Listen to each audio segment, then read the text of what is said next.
Now is your time to fledge. What's happening, ladies and gentlemen, and welcome back to the 13th floor, where the furniture isn't always the best, but the views are amazing.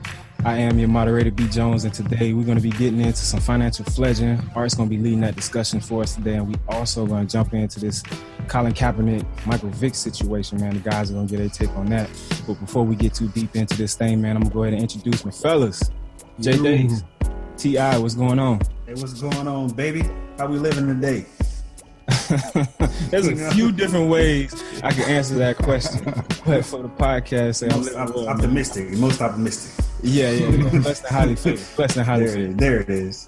I'm gonna go over to Deacon Rue, bro, who's been training his Hall of Fame pitcher, Mike D. What's happening? Rue dog. The summer's been hot, but it's been good. Baseball season is over. It's over. It's been a good ride, though. It's enjoyable. A whole lot of experiences. Yeah, definitely want to send congratulations out to that young man. He got the state championship, and he got a lot of exposure out there, man. Mm-hmm. So looking to do a lot of great things. Mike Jr., right? Yes, sir. Mike Deuce. Yep. Like dudes. There it is, man. Moving right along to Mr. Logistics. BJ, what's going on, bro? Evening, everybody. Everybody's good. It's a good day to be alive, man. Glad to have you back. Glad to have you back. Glad to have you back. Yes. To be black. Glad to be black and back. There you go. Hey, Mr. Sex in the City, man. You over there chucking it up. What's happening, bro? What's going on, y'all? It's a rare condition this day and age to read any good news on a newspaper page. Love and tradition of the grand design, some people will say it's even harder to find. Family matters. Oh, you should have brought that all the way to the court. Yeah, you should. Y'all No, just enough. What? Boo. Just Just enough. That's The audience says. And leave them hanging like. Nah, man, you never want to edit this, man. That's when the audience jumps in. You know what I'm saying? They start singing right along. I'm not trying to pay royalties. I'm nowhere to stop. Only 15 seconds. Only 15 seconds. DJ Barry B. Fresh, man. Welcome to the show, man. What's happening? Buenos dias to my international listeners. We out here. We excited. We ready to go as usual. Let's get it. I hope y'all ready for the fresh jam of the week. Oh, yeah. Fresh Jam of the Week coming at the end of the show. Man. Coach K over Shots there fired. in the corner. Coach K over there in the corner. What's going on, bro? Hey, what's happening, man? You know I can't let Faison just do that. So there's no place like home. With your family around you, you're never alone. When you know that you're loved, you don't need to roam because there's no place like home. 227, 227, and I baby. remember that from, like Ian said a while ago, a couple episodes ago. I dropped that. Ooh. Ooh. That's my jam. He did. I did. love that. I love that show because Jackie was my girl. Once Oh, again. man. That was your first crush, huh?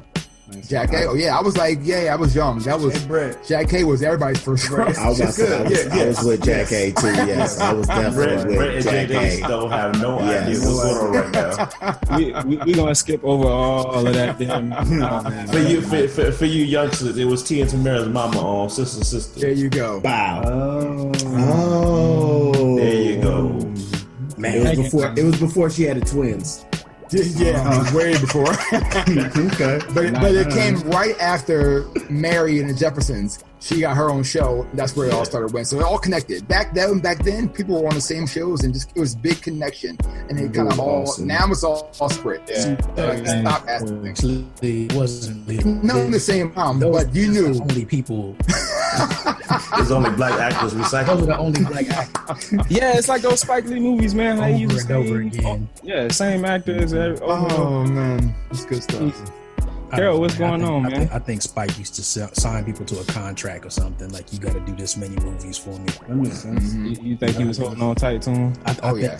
I think Spike was signing like multi-movie deals, and this is what it is. You get this money. That's it. Doesn't matter how well the movie does. This is it. Yeah, you have exactly. You are into me for 3 movies. Wake up! Classic. We need to have our fact. You know, We need to have our fact checker. Get on. We have our fact checker here today. So The BJ, fact checker is here. You were officially given that role on one of the podcasts that you weren't in attendance for. So I hope you're ready. Just Damn, bro. When you're not here, what happens? While you were not there to vote, you have been voted in. easy. Hey, so listen, man. Let me tell you all about the craziness that happened the other day. So we are short people at work. That means that I, as the purchase manager now, do appraisals a couple days a week. So I go out to appraise a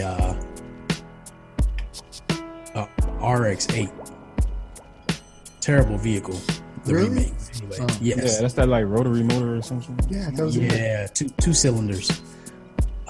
So 2004, I go out to appraise the car. First of all, I'm walking out. I got the keys. I see the person getting the car appraised by the car, but on the passenger side. So I'm there like, what's going on? She's like, oh, are you coming to appraise this car? I was like, yeah, I sure am. She's like, oh, okay, I need to get something out of here.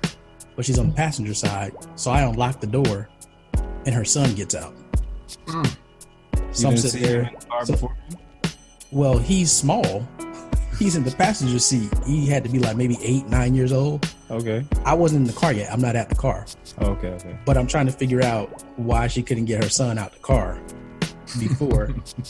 She's like, oh, well, I could have had him open the door, but And I'm like, no, I don't know. But Yeah, I do not. I didn't say anything. Pretty So I weird. go ahead. I open up the driver door. She's got her son. They go inside. I'm sitting in the driver's seat getting options on the car. All of a sudden, she reappears. And our RX-8 is not that big. Nah, man, it's two doors. Two-door. So she's kind of in the doorway, and I'm just trying not to look at her option the car. I look over. She's collecting like $2 and maybe 45 cents that's in the driver door panel. And she turns to me and says, oh, I don't want you to think this is because of you or anything. And I'm like, Well, who else would it be? Because Is of there- what the reason be? Oh, I mean, is there a vending machine in the? I was gonna say the You know what I same mean? Maybe thing, she's just man. trying to give her the benefit of the doubt. No, it had nothing to do with the vending machine because she tried to play it off and she actually said, oh, I just needed to get some knickknacks out of the door.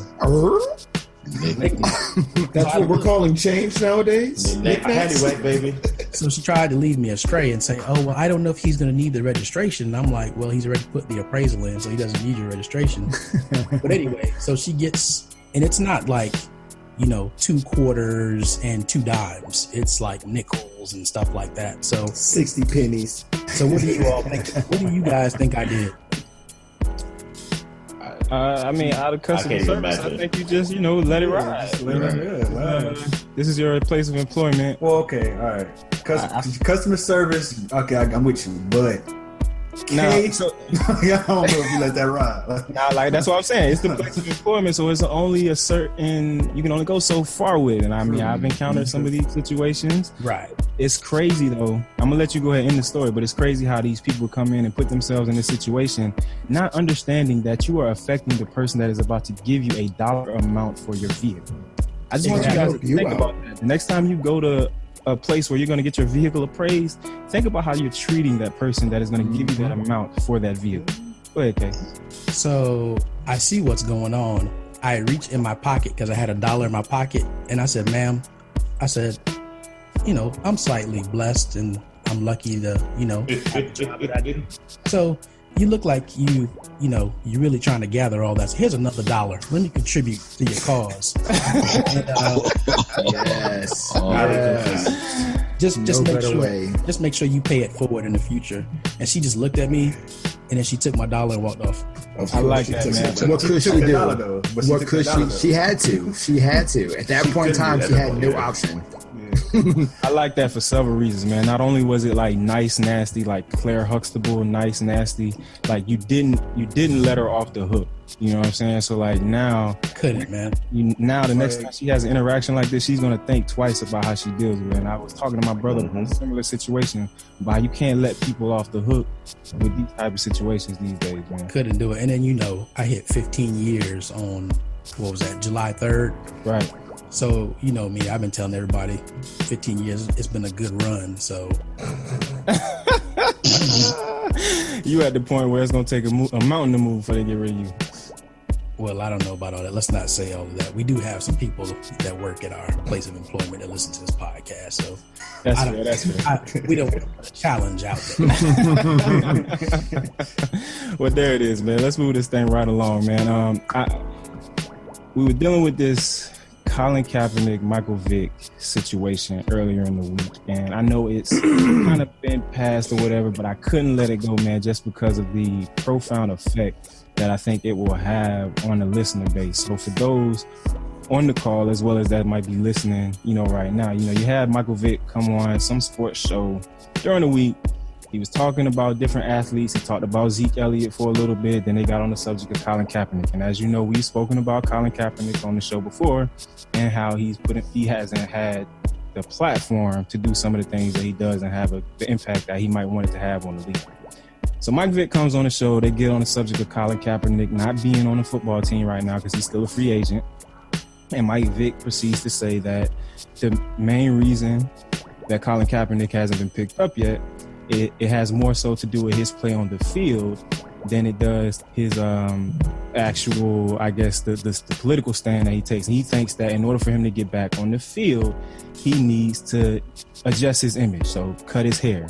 He went as far to say as he needs to make himself presentable in order to get back in the league and get back into the good graces of the league.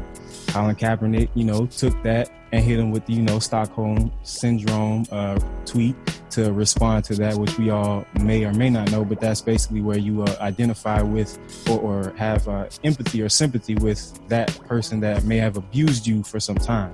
So putting it all in context, when you're talking about Michael Vick making this statement, this is a dude who we all know about the dogfighting incident. He went to jail for a couple of years, had to sit down for a couple of years, and had to do a whole lot of things that were against, I guess it might have been against his character to get back into the good graces of the league. And so I think that's what he was trying to tell Colin Kaepernick. In order to get back into the good graces with these people who run the league, you need to work on your image and make that a priority to get back into the league. So I want to lead with that with you fellas, because I want to get your stance on it. I feel a couple of different ways about it. One of my opinions is a little bit unpopular amongst those who I've had this discussion with. And that would be that if Colin Kaepernick does want to play in the league, given the owners, the management, general managers, Michael Vick isn't all the way wrong with what he's telling him to do if it is what he wants to do is play in the NFL. Because it's similar, you have to conform to the rules of the industry or wherever you're at to be able to be a part of it. I'm not saying that that's what he should do, because I feel like Michael Vick should have done better to stand beside Colin Kaepernick for where his stance is and how he is in the league. And I had a major problem with the fact that it always seems like there is one person, or there's always somebody that should be on our team or that looks like us or is one of us, but that doesn't support the movement in the way that it should be supported. And so by him directly speaking out, basically telling Colin Kaepernick, you need to conform in order to get back into the league or do whatever, you basically gave the general management or the owners of the league, you gave them validation to do exactly what they do. You gave them validation to do exactly what they do. When Colin Kaepernick needs to do is to stand his ground, continue to hold his integrity in the moment, and continue to do what he's doing. If he gets back into the league, great. He's definitely good enough to play for somebody, but he doesn't need to compromise himself in order to do that. So I'm going to pass it on to you guys now. I think I'm going to go to Jay, since he was a little bit more silent on the podcast last week. Get your take on it, and we just go around the room and have that discussion. No, you said a lot in that brief moment, but I think that you do, I agree with your opinion. You do have to compromise if you are trying to get back in the league. There's things you have to, honestly, in life, there's going to be compromises. I don't think that you should compromise the character or your values, but in order to reach any kind of agreement, there has to be compromise. You can't just have it your way and what you want all the way all the time, and vice versa. The other side can't have what they want all the way all the time. So you have to come to an agreement. And in order to agree, I believe you have to compromise. I'm not saying that he should do it in that way, but maybe do it in a way that it better fits him. into the understanding of him and the NFL. But as far as like to not think that you have to compromise in some way, shape, or form, I think that you kind of shoot yourself in the foot out the gate. I totally disagree. Okay, one at a time, fellas. One at a time. Faison, he stood and had to put his hand. I followed the rules of school according to BJ's lesson last week. And mine's a bit quick. I just think, and we said this before, like a long time ago, we said it on one of the podcasts. In order for you to demand that kind of action, he has to have the skill to do so. And because he's just an average player right now, not that he couldn't be, but he's an average player, and average players don't get the platform to make demands. So it's not about conforming, but until he gets that status up, he can't demand that until he's on a team. When you're not on a team yet, you gotta do what you gotta do to get on. Then once you're on, you gotta prove and then make actions play. Go ahead, Fresh. You were gonna jump in. I totally disagree. I applaud Kaepernick on taking a stance, but I think it's deeper than, not even necessarily deeper, but I am a person who gets very agitated with the need to judge on face value and not quality of work. At the end of the day, Kaepernick's job is to play football. At the end of the day, statistically, if you put what he did last year compared to numerous, not just one or two, but numerous quarterbacks who have jobs, some starting jobs across the NFL, it is not a haircut that is denying him the ability to do what he should be paid to do. And I think that goes across the board. You know, I personally had a year and a half ago, 2 years ago, my wife used to work, not 2 years ago that she used to work there, but she used to work at J & Family, a corporate entity. You know, a couple years ago, we were at a party with some of her old friends who still work there, and we got in a conversation about tattoos. And the girl was very distraught because she had a younger girl who came in who was like a secretary and had no worry about the tattoo that she had on her shoulder. They went to some JM event, and at the event, she had her shoulder tattoo out, and the girl could not understand why she would be okay with showing her tattoo and thought it was like so disrespectful to the company and XYZ and everything else. I understand. Okay. But I asked her, I said, hey, did this change the quality of the work that she did? No, but you don't understand because, at the job XYZ about, showing you guys are in a job where none of your clients actually see you. At best, they talk to a person on the phone. It's only you guys in here, and you're still going to get so offended by a tattoo. It wasn't like she had some, death metal tattoo. It was probably a flower or something beautiful. But it always agitates me that, especially in corporate America and in business, that we get to this place of, well, if you're not in a three-piece suit and a super tie, you're not really about business. I know plenty of extreme business people who are in tank tops, flip-flops, shorts, are geniuses and have, a good sense on them. They just don't, that's not their flavor. And I think that's something that needs to be further pushed into society, is the understanding of judge people by their character and actions, and stop putting up having such prejudgment and basing everything off of, oh my gosh, this guy's got dreads and goals. He has to be some type of criminal. You don't know that.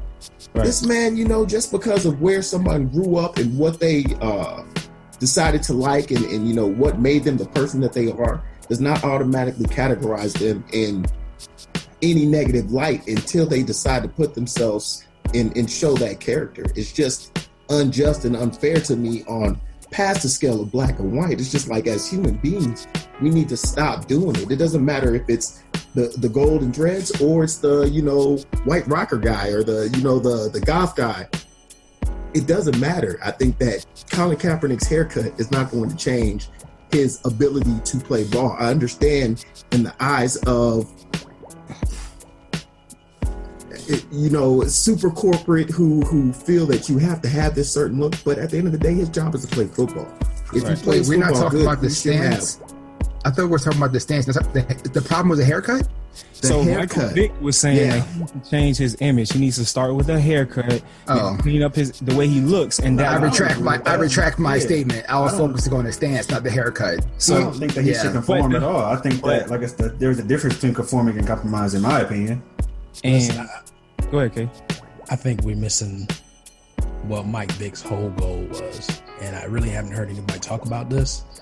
Mike was stepping on Colin's neck to try and get himself a commentator position, right? Because Isn't that how it works? I didn't even think about it from that angle. I didn't even think about it from that I angle. can say something Next Stephen Smith.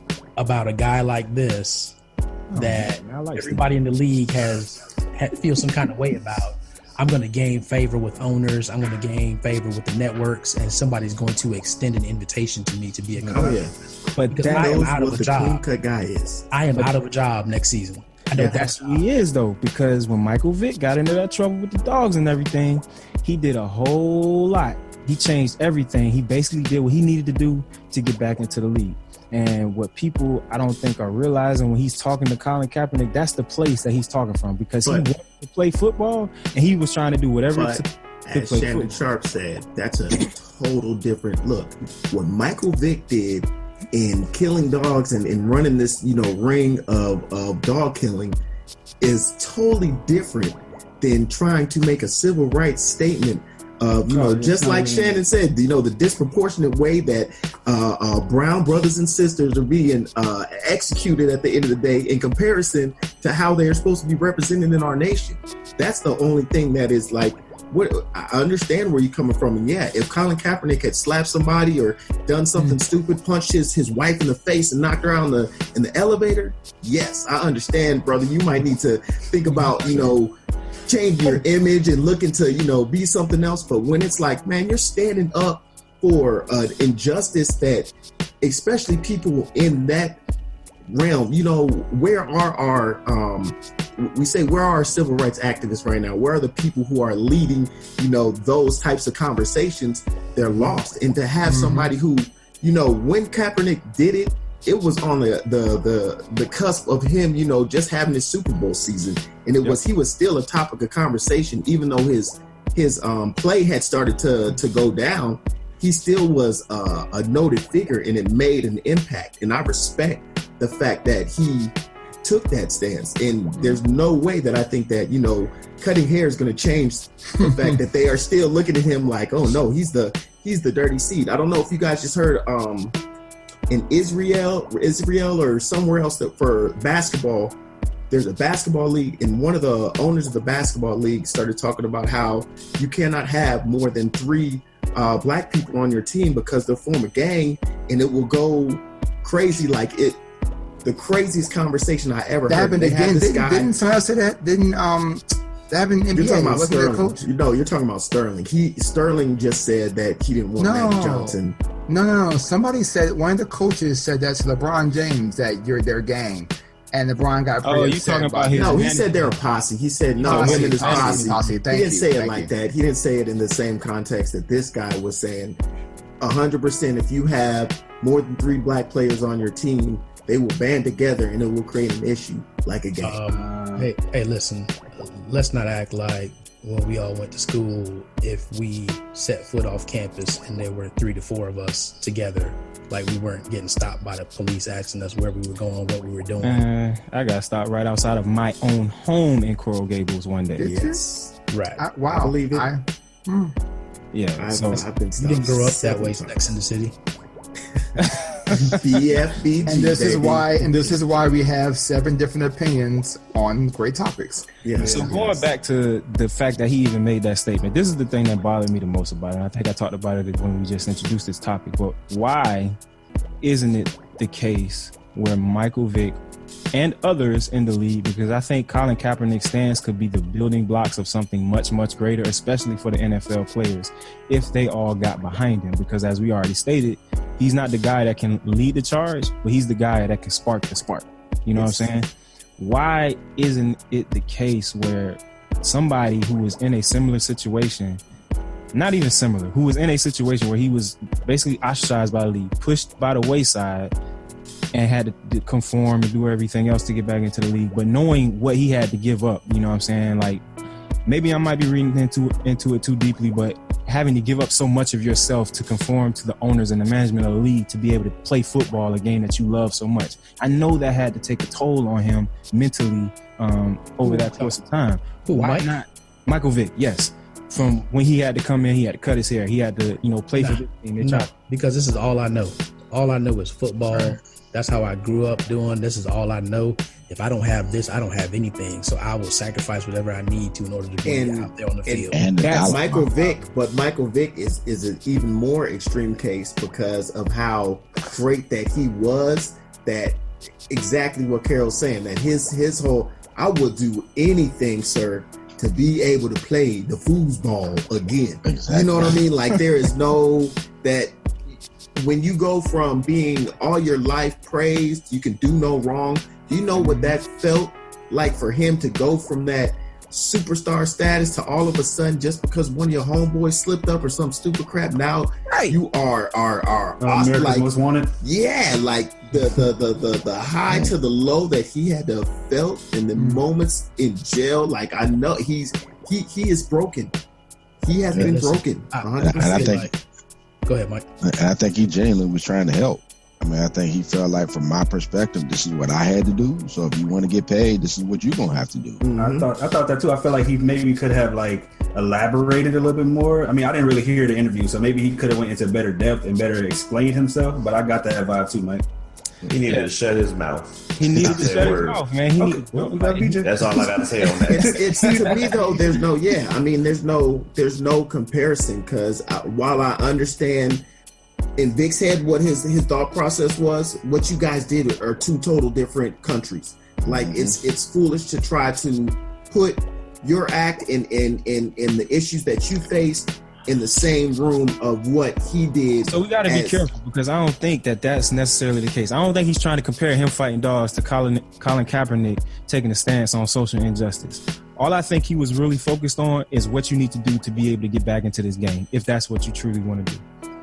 And my issue is, when you got this dude that's standing on a platform to try and help the betterment of your people, why not give him the support he needs and say, I agree with what he's doing for X, Y, and Z reasons. I think more athletes in the NFL, like Richard Sherman said, should support him in this cause and try to do better about it, because these things lead to other changes within the NFL. You got the MLB, the NBA, they all getting guaranteed contracts. The NBA, once they had a strike, basically, to be able to get their players, paid the way that they wanted to get paid. You had LeBron James signing 2-year agreements and everything. So in order to inspire change, the players got to go get behind something. And this was a perfect opportunity for the players and those outside of the league to jump behind something that is big, that will be bigger than themselves. And I just feel like the ball was ultimately dropped, and you gave that validation back to the management, saying that, yeah, it's still your league. You can do what you want to do. Y'all can be the puppet masters, and we are the puppets. You got some people that's looking out for themselves, and you got other people looking out for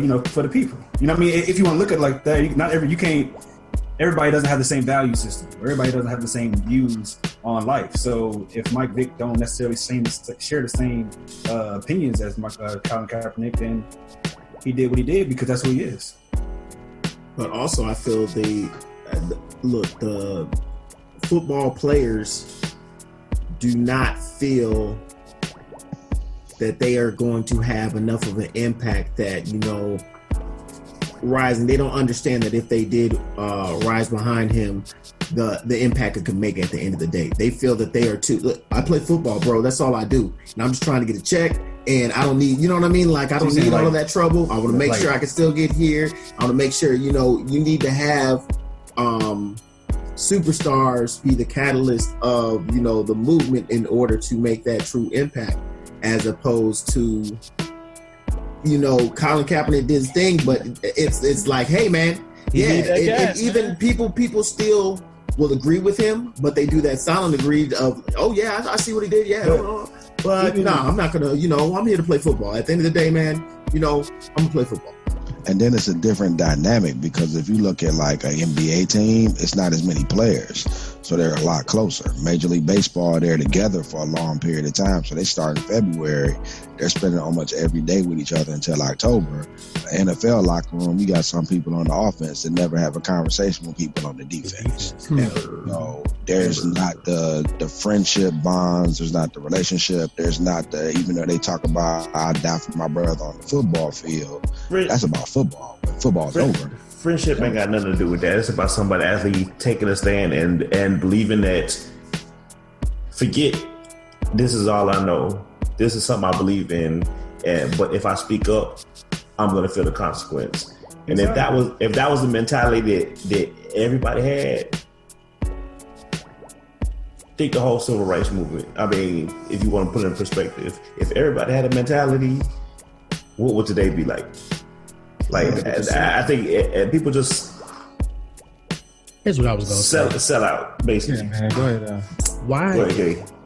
Why is PETA the most feared organization on the planet? Dogs, man. It's more than dogs. It's just animals. Period. Yep. Where is the organization that people fear like that when it comes to civil rights or equal rights? What organization is feared that way? There's not. But it doesn't matter. It doesn't matter how much money you have, how much power you have. You're scared of PETA. You don't want PETA coming after you. Well, I would say Black Panthers, Nation of Islam. They were. Who's scared of? But who's? I'm about to say who now is scared of? Who is now scared of the Black Panthers? But I think that's part of the conversation. Once you get to a point where there's an organization that you fear, they take it down. Whatever they. Yeah, that's what I'm saying. Like if you look at the, I think fear plays a huge factor, because if you look at how strategically anybody who does rise up and try to say something, like the lifestyle that they live or the consequences that they have to go through. Like, look at the civil rights activists that we have had. The lives that they lived, like they lived in danger all the time. Like, like the old school, taking it all the way back, MLK, Malcolm X, all those people, like they hadn't necessarily lived the lives that we would desire to live today. So it's scary. But let's go back. Carl, go ahead, and then we're gonna wrap this up and move on to the next segment. Go ahead. Because here's my thing. Mike mentioned Nation of Islam, Black Panthers, right? That was black people fighting on behalf of black people, right? PETA is not run by animals. There you go. You've got people that are advocating for animals all over the place. So where is that organization that does that? And look, it doesn't have to just be about black people. It could be about homosexuals. It could be about whatever. It could be about Muslims. Where is the organization that's advocating for everybody else? See, the issue with I guess perception nowadays is exactly what you just said. If one individual from every single team saw what Kaepernick did and decided, you know what, I'm gonna stand next to this man, they start making that wave. One ripple at a time, and that's how the momentum is built. And somebody said earlier about them not feeling like I just came to play football. Like, people have become brainwashed so much that you can do whatever to me, just don't stop my check. You can do whatever to me, just don't interrupt the way I live from day to day. Exactly. And when you make me uncomfortable, then I'm gonna get, like I said, I was trying to bite my tongue earlier, but I cringe every time y'all was saying get back in the graces of the oldest kid. Oh, we might have kids watching the show. Sorry. so pretty much is the NFL, NBA. If you really look at it, is the next slave trade market. No matter how you look at it, and you can debate all you want to. Anybody out there want to do it, that's fine. But people are being bought and sold, and their souls are being sold in the process.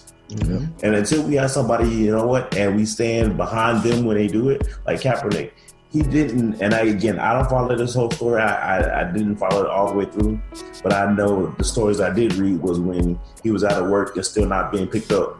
But yet he was giving all the donation of all his shoes to a homeless in there. When he was going out and donating all this, the man and everybody should have jumped behind this man and supported him in whatever he did. And until we do that as a group, and I'm not just talking about black people, I'm just talking about as people to stand up for human rights. Like anything to do with politics, anything to do with religion, anything to do with just basic human rights from day to day. Until we do that as a society, it's going to be the same thing, being bought and sold until your soul is gone. And then the next person going to come on and you kick to the curb. Amen, brother. There it is, BJ. I appreciate you, man. That was a great way to wrap that up, man. Peter, get with us on that sponsorship. We love the animals. Faison, we coming over to you next, man. We coming to Artist Corner. You was gonna give us some of that financial fledging, man. So what we talking about? Yeah, wow. Trying to climb out of that hole. It's pretty dark down there. Let's get some. Wow. Okay, so I kind of want to start off with this. So, my initial thought, and I kind of thought about this process after last week, and I had my mind going on what I was going to say. But today, literally, I would say probably 3 hours ago, I just happened to be stopping at 7-Eleven. So we're going after the baby appointment, checking up on number 2. And I walk into the convenience store, and I just happened to see a girl. She had to be probably 9 or 10 years old behind the counter. Her mom's there, her grandpa's there working, but she's just there behind the counter, just as happy and cheerful and joyful, working in the area that's predominantly, Latino and Black. And I'm going to say just broadly and very ignorantly, but say some part of India. I can narrow down the specific, state, but she were there, and my mom and grandparents were teaching her the way the family business is run. Like they are reinvesting her, and even though someone come in there, they can be like, oh, this little girl, I'm going to take her, I'm going to call the labor department and say that they're making this little girl work. No, it's not about that. It's the fact that she's there. You can always just say that, this is my daughter, I'm just showing her some cool tricks and go around in a circle. But the fact that their family is reinvesting in the young one, so summertime, she's probably working 3 hours a day, 4 hours a day, but she's learning that business from her grandparents. And it's crazy because I think back to all the 7-Elevens, all the convenience stores, everything that we have in all different type of neighborhoods. If you travel around, you go to an aesthetic Jewish neighborhood, you're going to see an aesthetic Jewish convenience store owner. You go to suburban corner store, it's going to be more of a 7-Eleven or more of a Circle K or something nice, but you're going to see that type of person working in that store. But then you take the same ride down to any affluent city area, Detroit, Harlem, Philadelphia, MLK Boulevard. Like you see, look at all these places, and we as Black people don't own anything in our neighborhoods. And I tie it back to what Jay-Z said last week, like, don't die over something your mom is renting. Like we're giving all the money we have in our pockets. It doesn't bounce 3 or 4 times in our neighborhood, in our community to grow. We immediately get paid, and I'm generalizing, so don't kill the messenger, but we get paid and we give it to someone else who came into the neighborhood that we're living in. We don't own the neighborhood, we live in this neighborhood, and then it's going from their pocket to their neighborhood because they're now keeping it in a very tight-knit community, and they're working there, and it's bouncing around there a couple times before it goes back somewhere else. Well, the first problem is you assume that we have communities. We do not have communities, because a community, definition of a community is an area where you run the government, you have a fire department, you have a police department. That's what is traditionally defined as a community. We don't have any. Right, and I don't think the only time we had that was very few. Correct. There are some Dallas, the prime area of a person. Dallas is very community oriented, and it's kind of like the positive of segregation. And that word can be tainted. But the mindset that you have to build in where you are. How are you going to increase and show the people around you, show your kids, show your family what's happening if you don't have the example of these small things like a corner store? How much is that investment in a corner store? How much money do you give to that owner that you can say, hey, there's a abandoned building right around the corner, probably opposite the street of the guy that's there selling it or the woman that's selling it. And you could have said, hey, I'm mom or dad, I want to do this and start small and do it. Not do it, and do it professionally. Make the shelves look nice, make this everything where it should be. Don't run out of product, because we've tried. And I was in Philadelphia, and up the street from me, there was a black family that owned the convenience store. They made food, they made things, but there was consistently either lights out of product because they're waiting to get paid from making paid from people coming in, buying things to pay for the next process. And it's kind of like we need to think way beyond this part. I'm going to leave this, I'm going to open the floor up so you guys to think about how we can go this process. But I just see that we're always giving, selling, and giving our product, our money and things away, or even our neighborhoods away. And we never think about how we could take that or how we can make that happen and revert that back to us so that we're now moving it without the fear of someone coming in and taking it or taking it away from us. Yeah, I think it's the patience. I think it's the actual patience to start it and be committed to it, to continue it over time to where you have something to give down. A lot of people start their own business. They get frustrated that it's not getting off of the ground and that there's a dollar amount that they have in their mind that they're not making. Mm-hmm. So because of that, they start diverting and going to find other jobs. That business doesn't become sustainable, and then there's nothing left. So in terms of trying to get the hands up to figure out, okay, well, I'm a first generation business owner. Mm-hmm. It's different from these people that have gone through generations of having it, to where they've already got an established reputation in the community. Mm-hmm. There's already a nest egg that they can hand down to people to give you seed money to start it. There's a belief, there's a understanding and experience of this is what we do and this is how we do it. If you look at African American families, they go from generation to generation in jobs, but very rarely do they go from generation to generation in entrepreneurship on a large scale to where you can have a whole community that can do that. Has the Black American dream, and I say Black American because I don't believe in the African American terminology. My wife is African American.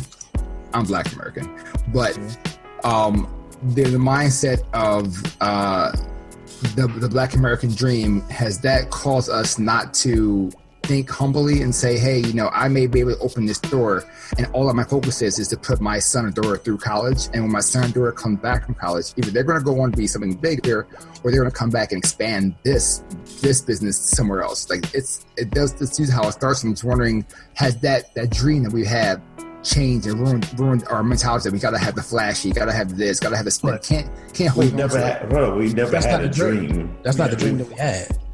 We've never had a dream, to be honest with you. Yeah. Our dream was being able to go to the same schools and drink from the same water fountain. Our dream was equality. Yeah, our dream was a world where all of us could live and do stuff without people, Colin Kaepernick and saying you need to cut your hair in order to look more like us. And that's exactly what I was hoping you guys would say that, because the fact that equality is a dream is already the problem. Yeah. Why do we need to be equal to someone else versus it being this is what we do? When we have foreigners coming in, they just come in and say, I see opportunity, I'm going to take it. And okay, you said a lot of things in the opening spiel. So first thing, please go, is when they sit with their daughter, their granddaughter in that store, it's that the idea of passing generation to generation and keeping something in the family. Yeah, proud. Most Black families you trace back, there was nothing to pass down. And then the point of, I'm going to achieve something, I'm going to do something. And in a lot of cases, except, your hair care products and other industries now, you're going into sciences and the medicine and things like that, are starting to feel that pass down. But we didn't have anything to pass down as far as wealth, business opportunity. We had knowledge. And a lot of that knowledge was how to fight and survive, not thrive. Yep. Mm-hmm. It was survival mode, not thrive. It was real survival. I mean, at the end of the day, that's what we do.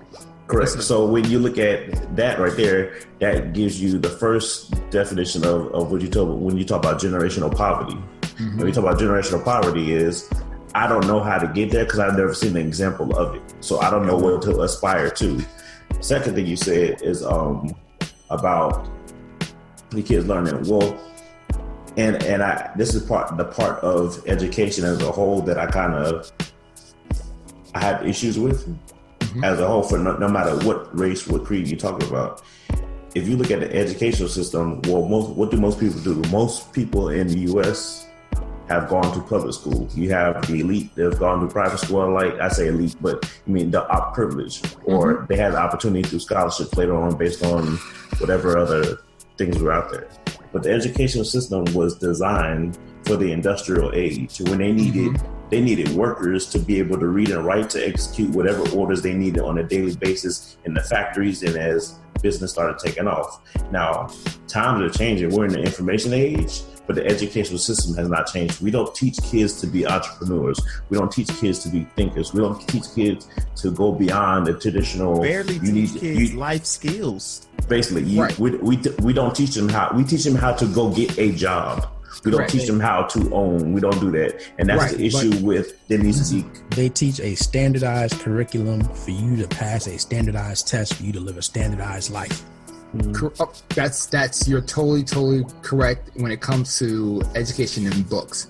Now, what I ask of you guys, and what about that kid that happens to, buy candy or buy something in school, sells it in school, comes home, reinvested it, buy more product in the store, goes home and tell mom, hey, I'm selling candy or selling this in school, and mom or dad says, you're wasting your time, stop focusing on that and just read your books. Because they don't understand. That's lack of vision. They don't understand. I don't know how many parents necessarily would do that. I don't know how many parents, even black parents, I don't know that their child coming home and say, I'm making money by doing X, Y, Z, that they're going to be a dream killer in that sense.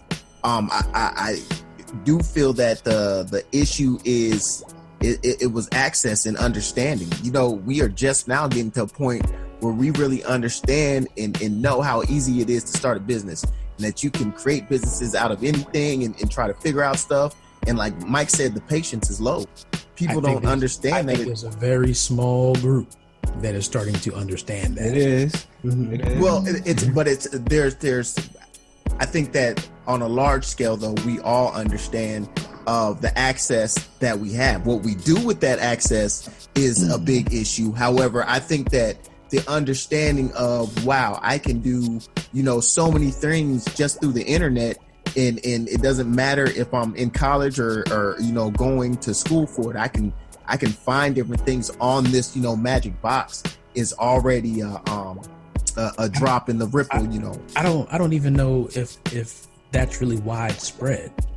So maybe the people that we have exposure to understand that, but I think overall it's still not something that people really recognize, that access, because they kind of have the blinders on, because some people don't want the responsibility and the challenge is going to come with knowing what that access is. Well, it's complacency, that mentality of I'm okay, but I'm not worried about what my kids are going to do 10 years down the line, 20 years down the line. And that idea of worrying about, and I can't think of the line now from the song. But I will continue your comment. I'm okay as long as ... But if I look good, then they'll see me looking good. So again, it goes back again to where the money is that being brought in from their day jobs or their jobs they have.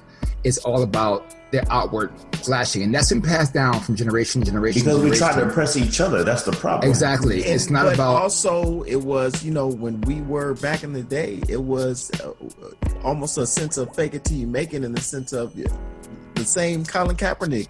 You need to look respectable. You need to be able to. You don't want somebody to think you're a slave. You want them to think you're a house. But instead of business entrepreneurship, that's what was passed down, like what BJ said. That's the mentality that was constantly given to us, instead of the you can have more, or you can do more, you can achieve more mentality. That's maybe being passed around in other areas of life, in other I think even the terminology is different. So if you look at the kid that's going to school, like you said, that's selling the candy and coming home, they're going to call him a hustler.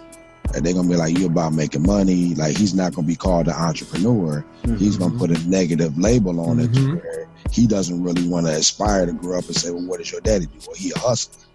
That's not because you you cannot solicit on school property, right? You can. You're soliciting. The only thing that you can solicit is those dollar chocolate bars that we give you to raise money for whatever thing it is we're trying to raise money for. Exactly. But other than that, you can't come to school and sell candy. Right. When I go home, my parent is not going to tell me, oh, I see what you were trying to do. That's very entrepreneurial of you. Right. Oh, you can't go in there and break the rules. This, that, you have to go in there and make sure that you don't get in trouble. Otherwise, they're going to kick you out. Yep. Keep your head down. Keep your head down and focus on your books. It's not of ill intent. It's just she just trying to look out for you. You know what I mean? Or the parent is trying to look out for you. It's the fear lookout, as BJ was describing, and not the lookout. Like, really, if she was trying to look out for you, she would encourage and understand too. I think as parents, a lot of time, and even as teachers, don't take the time to cultivate what is coming out in the child. What is their special talent or gifts, and being able to push those out more instead of trying to say, hey, you need to be more like everybody else, and you need to stop trying to do this a different way. But that's because they don't have that vision. Yeah. Right. They don't have that vision. So most of us have a friend in common, Hanan Ahmed. I can't remember her married name. Hanan. But that's not her married name. We'll just keep her first name for purposes. But anyway, her family has a paper product company, and it was started by her kids because they had a school project by her 3 sons, and they came up with this idea in a school project, and now they have a successful, thriving paper product company in Jacksonville. Shout out to Hanan and her family if they are listening. But that's the type of thing that's because she had that vision to run with that they could cultivate that and make something out of it. Where how many parents are out there missing the opportunities that their kids are probably presenting at that point? Yep. Right? Because we celebrate, and you see it in TV shows still, you see the little lemonade stand out there or the iced tea stand, right? And it's just like, okay, well, that's the same thing. Like, why aren't we cultivating and growing that type of vision, that type of entrepreneurial spirit? So I think that's where we want to kind of leave that phase. And I'm glad you brought this up, because it's going to be an ongoing topic on the 13th. So many more in the books. It's so large, and we talked about so many different things, man. But I want to hit on that education piece that you kind of started from, and passing it down. So it has to start somewhere. It has to start somewhere. So for the listener, the family man or woman, whoever, it has to start somewhere. You have to stop the cycle if you're caught in the cycle right now. The financial literacy is what's most important. So you got to start learning about money. And I'll be the first to tell anybody who wants to talk about money, I hate the concept of money. However, it is a necessary evil within this life.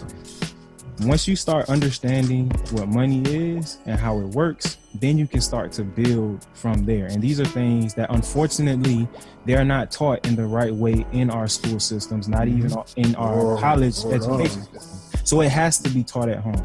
So in order to break that cycle, you have to start at home by feeding that entrepreneurial spirit within our kids, or giving our kids the things that they need to learn the right lessons.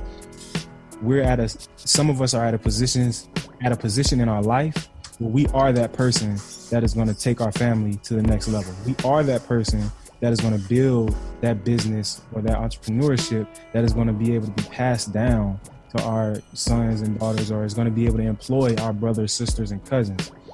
So it starts with you. Mike hit on it with the patience thing.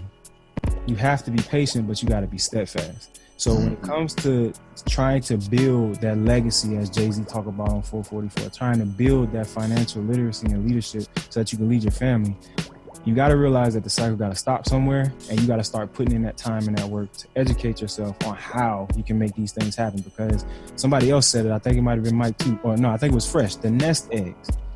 Life insurance policies and things of that nature are some of the biggest contributors to people investing in their businesses and that are ultimately helping them thrive. So start from the bottom, start building that financially literate foundation, so that way you can pass that on to your kids, because it might not necessarily start with you and your family. But like we talked about with Colin Kaepernick, it's gonna make that spark that'll start that fire within your kids, and then they'll be that business owner or what have you in the later generation. Stop leaving debt on your will. Yes. Thank you. Thank Yes. you. Easy. So now that we got that out of the way, Coach K, we going to you, and then we got the fresh jam of the week, baby. Listen, man, I don't even think I need to leave a nugget after what you just dropped. But That's fire. That's fire. I've been practicing. He did it this week, baby. That was good. You're welcome on the assist. I take that. I'll take that. Fresh jam of the week, baby. What you got for us, Fresh? Oh man, because he didn't have to jump in, let me jump on. I mean, that really threw me off.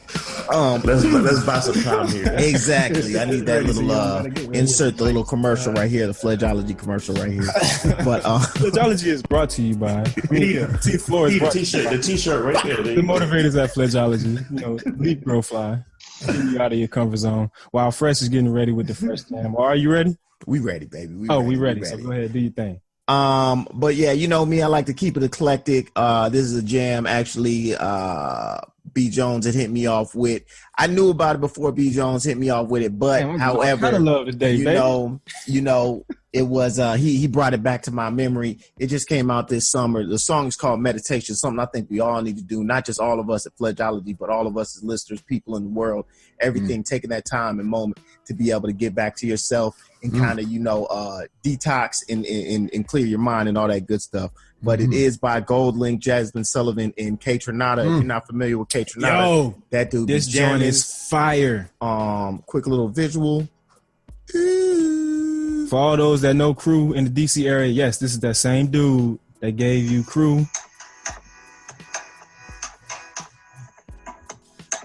I'll let it turn up a little bit. Oh man, when Jasmine Sullivan come on this joint, man, she started blowing.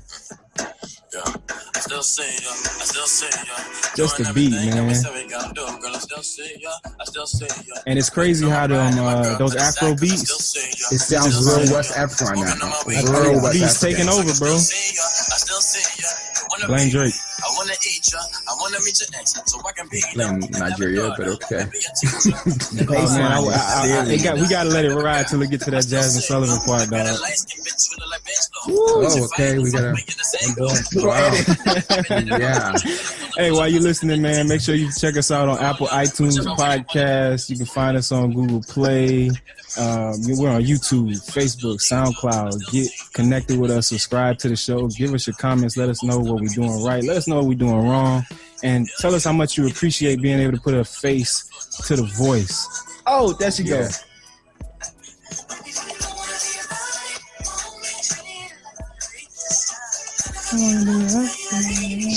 Get it, boy. Get it right now. Straight vibe. He is feeling like I did with Join that. How breast moving right now is how I move when the gender comes on. Like that's my. I feel you. You hear this thing live, man? I promise. I know it's amazing. Yeah, I just again, I'm on that title. If y'all, you want to go ahead and check it out. I like how the spin is pretty cool. Yeah, that's title by Black, baby. Jay, holla at us. We definitely would enjoy that sponsorship, baby. I just want to say that the listeners definitely will let us know when we do something wrong. Jay Dace definitely has a fan club that some of them have reached out to me to let me know that we get on Jay a little bit too much. Hey, I appreciate y'all. That's what happens with the intern. That's what happens with the intern. Hey man, we love him all the same. It's just tough love, man. I try to tell him that he brings it on himself, but they don't believe me. Hey man, we about to wrap this thing up, man. There it is, ladies and gentlemen. Anybody got anything else? Nope. All right, man. That is. Oh no, I do. I have something that I want to end this podcast off with. Of course. So we know that I live life quite simple. I've finished all the. No, I have. I finished all the needs. No, I buy what I want, but I live simply. So sounds like So here we go. So sounds like some integrity issues. No. It's simple but straightforward. So lavish, one of my bucket dreams was to attend one of the show tapings in Vegas and in LA. And I think way back in the day, me and Fresh were in Vegas and we were going to take a trip out to LA to go on The Price is Right. Well, that dream hasn't come through yet, but I am officially going to be on Let's Make a Deal on August the 4th. Really? Got my tickets. Oh, you're going to be in the crowd. I'll be in the crowd, and I hopefully will be picked by Wayne Brady. You know he's going to be picked. I'm looking forward to it. It's going to be fun. I'm super excited. That's one of my bucket lists. Again, that's what's live? I have a very simple. Yeah. Well, no, it's not live. It records and it's like, and then airs like 3-4 months before they air it. Yep. But it is a nerdy episode, so asking everyone to come in nerd outfits. I will be asking you guys suggestions on what to wear for a nerdy outfit. What you got on right now? Really excited. Work. Yeah, man, your unicorn looks pretty good. So you see, I don't think I can put on the I will cut you. Friendly. I don't think I can put on the I will cut you. But that's a little raw for it. Leave the unicorn shirt with the. So my lists are getting smaller and smaller, and it's not a big list, but that's one of the ones that I wanted to do since I was a kid. So all these shows I've seen. I really thought that you said your list was getting smaller and smaller. I thought he said his listeners were getting smaller. No, my list is getting my bucket list is getting smaller. It's time to wrap up the 13th. There it is, ladies and gentlemen. BJ, I appreciate the live, dog. I'm about to put it in the hole for you. Bam! There it is, ladies and gentlemen. We thank you. We appreciate you listening here with us on the 13th floor. Many thanks. But the furniture isn't always the best. But the views are amazing. Y'all better believe that. Now is your time to flex. I'm definitely leaving that in. I might zoom the camera over to yesterday.